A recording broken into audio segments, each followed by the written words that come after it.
What up, everybody? Lonnie here with Charts and Labs. Happy New Year. 2026 is here. Um, Today, I got a fun idea for this video to talk about some of the objections and rebuttals that somebody might get when they are introducing Texacoin and Mine TXC to their friends and peers and family.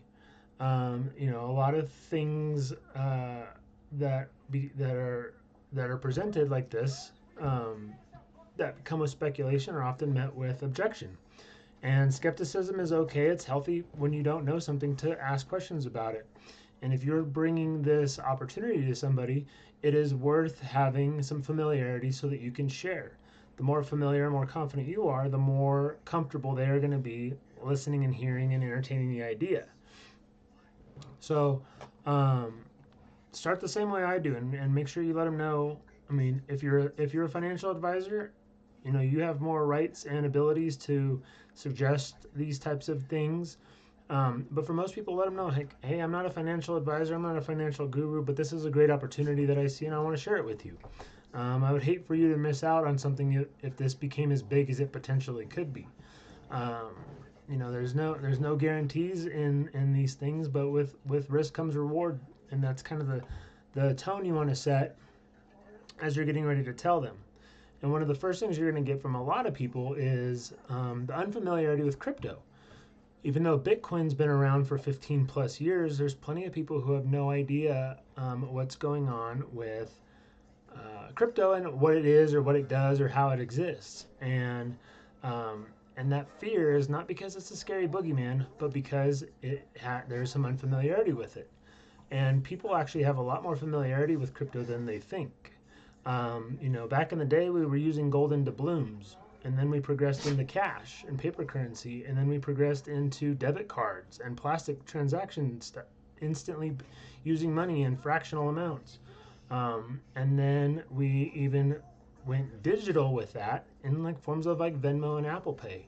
So if you can show them that they have a familiarity with what crypto is designed to do, with Apple Pay and Venmo and those other projects or uses, that's similar to what crypto is. It's digital currency, it's digital assets. There's utilities involved that are helping with the banking system that was flawed and making it better, faster, and more secure. These are all things that crypto is becoming. Of course, there's a lot of meme coins and these weird fun projects that are all just kind of fun and games and not any real utility, but a lot of crypto actually has strong project backing and a lot of utility behind them, and those are the ones that you're trying to compare them to show value.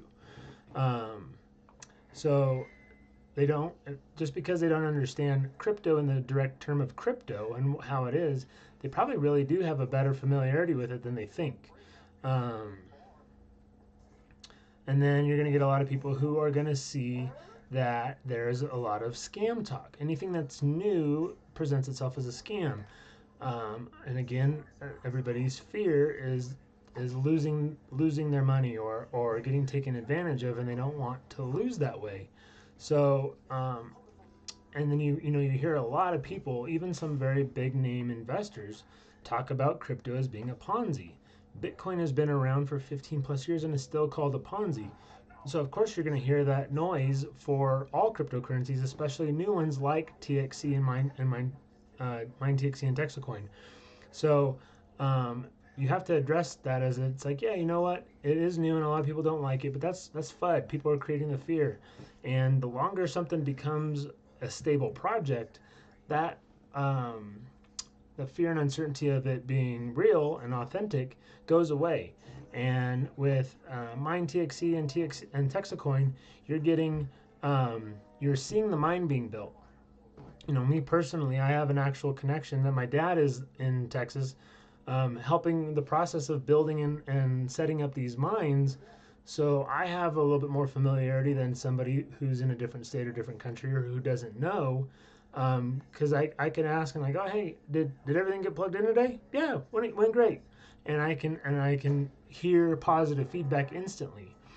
People who live in Texas or in the areas where these mines are can drive by and see them and see the Mine TXC platform, and then go in and tour and see that they're real. and authentic. So those people have less fear and uncertainty because they can see it. There's going to be a lot of people across the world that aren't able to see it or might not know where they are to look or drive by them and don't even know what they are, which is where they'll have the doubt. So seeing that it is really being built, the transactions are really happening, the exchanges are all there. This is all things that you can show that the project is real and it's building consistently and it's growing. Um, so another one is some people are going to say that the 995 is too expensive. There's plenty of people in the world right now living paycheck to paycheck, and it is. A good way that I would look at jumping into this and approach this is say that's fair, but what can you come into the project with, or what are you comfortable starting out with?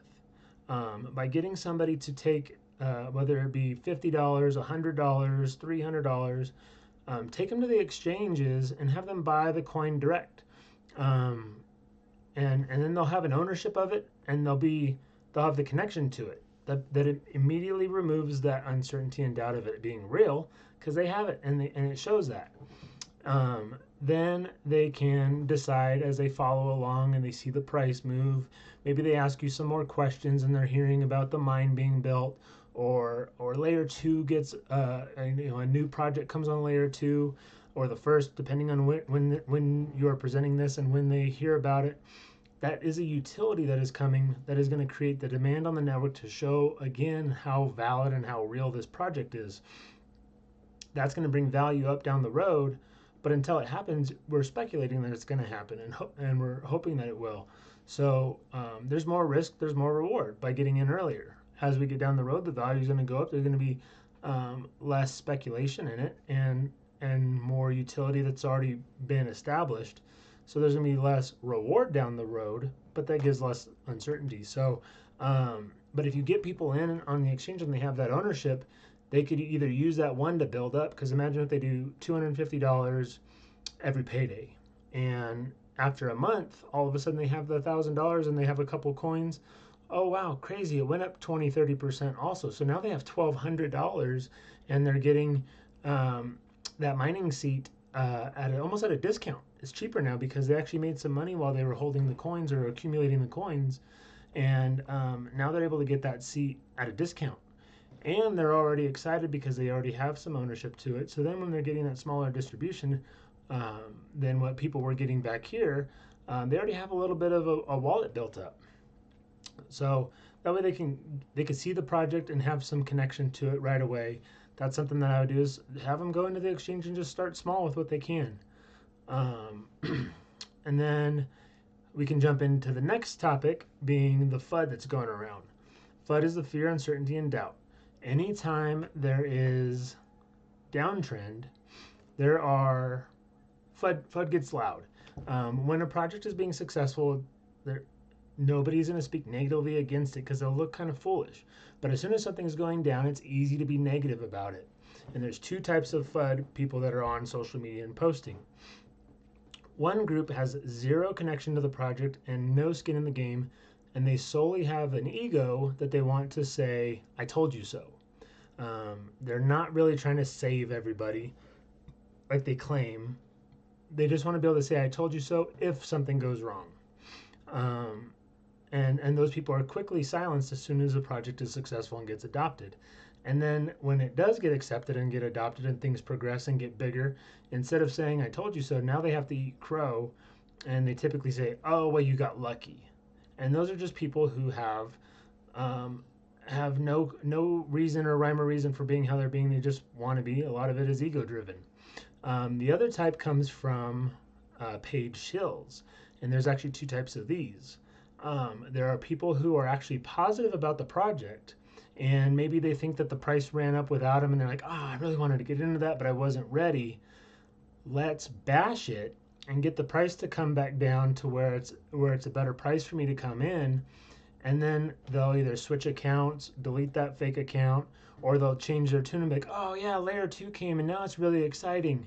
And then they'll be pumpers after they were being bashers for a while. So you have those, and then you also have some from competition from similar projects that feel that a new project is either taking away attention or taking away funds from them, they'll go pay bashers to bash a project and keep and bring the negativity so that their project can be positive or have more attention. So that's everywhere. That's even in the stock market.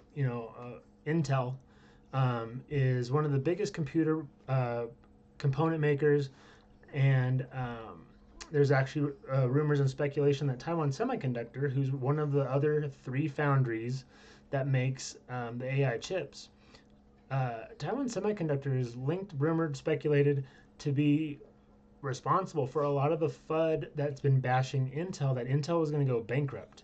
Intel makes 75% of the computer parts in the world in a very tech driven world that we live in. And they were getting bashed saying that they were going to go bankrupt just because their price went down after they parted ways from their CEO. So a lot of times FUD is only valid when it's going down and it looks right, but a lot of times it's nonsense and it's typically paid for. Um,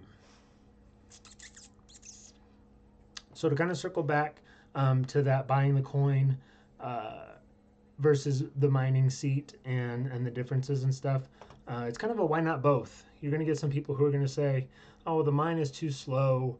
I could just buy the coins quicker, and that's better. And that's true. Sure, you can buy coins faster than you can mine them, but the mining is going to outlive you. The mine is built to go for 135 years, so this is something that you're going to be able to pass down in your family, um, creating a generational value to it. And it's passive. You don't have to do it. Once you do it, you're going to be able to earn that drip, whether you actually put additional money in or not. Whereas if you're trying to just go out and buy the token on an exchange, you have to go in and put that money and do all the work and process to do it, which is fine. You're going to get more. So why not do both, kind of thing? If you're capable of getting more because you like the project, go get more coins. If not, you have the mining seat. You're going to get them whether you're looking or not, and then you're able to pass that down to your family or friends or whoever you want to pass it down to. So the mining isn't the only entrance into the project, but it is the upgrade where you're going to get that on top of the coins, and you get that drip daily no matter what.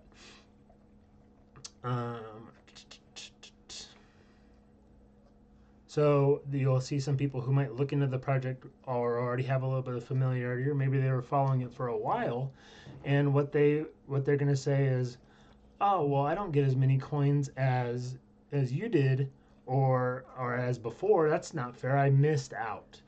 The project is only 22% sold right now, are filled, and the mine is still building. The network is still building and growing. So there's not, if your fear is that you already missed out, there's still plenty of opportunity. Um, One thing that you get some people who are going to compare this to too small and not worth it, and I would give them the comparison of this and say, you can go out and go get a bond, or get into dividend stocks, and those are going to give you like a 4% yield, kind of as average, 4 to 5%. So if you did $1,000 in a bond, you're going to get $40 a year. Where the mining allocation right now, even at the coin's current price of 117, you're going to get that $40 in less than 100 days. And this is where the benefit of the mine comes in, and you can even piggyback this on why you want to mine and also actively acquire the coins, is because right now you're getting zero point 0.4 of 1.5 or 1.2 or however you want to say it, about $1. You're getting between what is that, 50 cents or so, getting 50 cents a day. Oh, that's nothing. Well, 50 cents a day times 100 is $50. That is equivalent to what a year of owning a bond would get you. So you're going to get 3 times as much over a year, essentially. And that doesn't even take into account that the price quite possibly and most likely will appreciate from now. So if you're as the project builds and gets more and more valid and more utility, that value goes up, and the the coins that were mined and were received today are more valuable. So it wasn't 50 cents. they might end up being worth $5 or $2 or $1, kind of depending down the road how long you wait. So it's kind of like the faster you start, the better. You're not going to miss out. Um, but that's where the value of getting both comes from. And then if people are still saying, well, that is not a quick enough time to get my I don't get a big enough return fast enough. Well, then you can offer them the affiliate rewards, the rapid rewards program from my TXC. That's affiliate style, where you can refer other people, and you actually get compensated for the referrals who sign up. So if you are concerned about getting that $1,000 back really quickly, if you present this opportunity to 3 people who agree that it's worth it, explain that comp plan for the referrals and such, and you could actually be instead of waiting a year or whatever, 6 months, you could earn your initial $1,000 for that seat. You could earn that back in less than a month, potentially, and more if you find some people who are also interested in it. And then that also increases the value of the coin, and it kind of just all circulates and keeps pushing each other together. So if they're concerned about getting, how fast do I get my money back? That's where you can explain the comp plan. And people are going to say, well, this is just an MLM scheme. But it's not, because there's no forced participation. If you want to just mine, just mine. If you're concerned about getting your investment back quicker, try the comp plan. You could get the $1,000 quickly with that if you can refer some people and present this opportunity to them, because it is a great opportunity. It's very early, and that opportunity is why there's still great risk. The greater the opportunity, the greater the risk. It's not a hey, you got to get this so we could all get rich. It's more of like I'm showing you this because I don't want you to miss out. I got in, you got in, or however you're going to present that to the final piece. It's not a requirement that you need to get in. I'm not trying to be pushy or drivey. I'm just giving you the opportunity. I'd feel bad if I didn't tell you about it and you missed out. So good way to share it and not push it, because you want them to trust you and realize that it's not that it's scary. It's just that they have some unfamiliarity with it. And the best way to counter unfamiliarity is to be familiar yourself. Telegram itself has a great community that's giving plenty of answers and plenty of insight. So if you do have questions and you want to make sure that you are familiar with the project, with what's going on, layer 2, the community currencies and the downtown digital dollars that are going to bring value to the coin, the more familiarity you have, the easier it is to talk about it. And again, you're not trying to sell anything. You're not shoving it down their throat. You're just giving them the opportunity to make the decision on their own so that they don't miss out, because there is great potential in this as things unfold and become accepted. The more accepted it becomes, the greater the reward, and the higher the risk, that high reward is still intact. So because there is great risk right now, the great reward potential is there if you take the chance. So let them know that it's an opportunity. Give them a couple options on how they can get in. If they want to come in right away and jump on because they're excited because you're excited, there's great opportunity not only in being a miner, and then there's also opportunity in buying the coin. There's also great opportunity in using the comp plan and the affiliate and spreading the word about it. If you're not somebody who wants to go out and spread the word and you're just wanting to mine and get that that daily drip and be part of this project as it's building, do that. And if you're somebody who's trying to acquire a big piece of the project and wanting to get as much as you can as fast as you can, there's also that opportunity again in going to the exchanges and acquiring tokens. So here's all your exchanges, and they're also missing WeX. One day I'm sure CoinMarketCap will add WeX, but 11 exchanges are giving that opportunity to buy the coin. MineTXC.com to get your mining seat so that you can take part in the mine. And once you do that, then you can take part of the referral program. So those are just a couple of things that have gone around that have been asked and or questioned. good way, and my personal answers to how you can combat those. And if you like those, great. If you don't want to use those, spin it your way, and make sure that people are comfortable with it. So by you giving them the answers, and I know a lot of people are also going to say, I asked ChatGPT or I Googled, is this a scam? And let them know that those are often swayed by the way that you present the question. And then also, if you don't use them very much, search engines and chatbots will typically default to Reddit articles. And right now, because the price has gone down, there's a lot more negative articles that are speculating that it's not going to be successful. The facts are there. The mine is real. It's being built. The project is real. Layer 2 is being adopted and built. The network is growing, and the opportunity is real. So hope everybody is likes this. And if you're part of the community already, let's have a great year, and looking forward to see where this goes in 2026. Have a good one. If you have any other concerns that have came up that you want me to add on, I'll do a part 2, or any of the requests for videos. Let me know in the comments, and I'll jump on it. So have a good one, guys. See you on the next one.